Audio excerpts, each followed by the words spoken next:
direct sunlight on the mural project, you can clearly see in the bright light all the bumps which are underneath the rubber coating, which is making it rather challenging.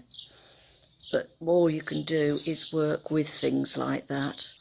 I'm starting to work on the distant mountains and gradually working my way forward. Now you can see that there is a mauvey bluey colour in the dips of one layer of mountain in front of the other. That's to give the impression of distance. It's also the fact that the atmospheric mist gathers in the low points. Just moving forward, this is another example of letting the brush do the work. It's one of these things that you're working in a impressionistic way on a very uneven surface.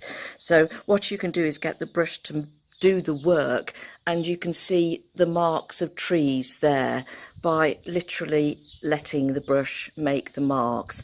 I will take some close-up photos.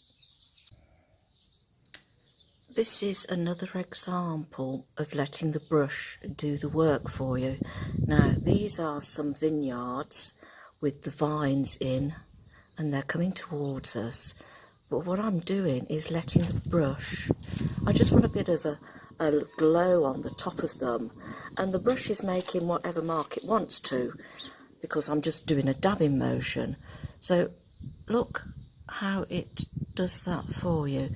And then if you keep going the same way, you're going to get a pattern. So it's sometimes best just to vary it.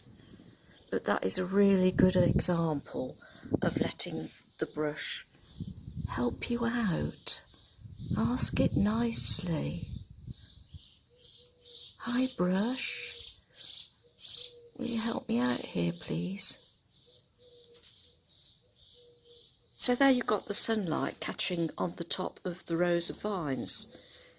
The rest is work in progress, but that is another good example. Always think about the brush you're using. Now I'm working in acrylics here, which is quite different to watercolour, but it's just another example to demonstrate what I mean.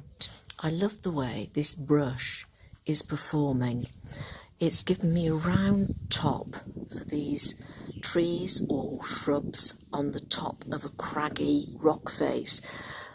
Obviously it's been fairly well used and abused, but what it also gives me, and again letting the brush help you out and make some marks, it's given me this effect of something hanging over.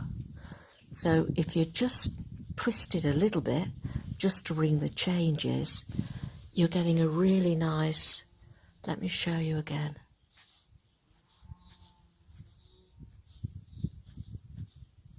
Of the growth dropping down the rock.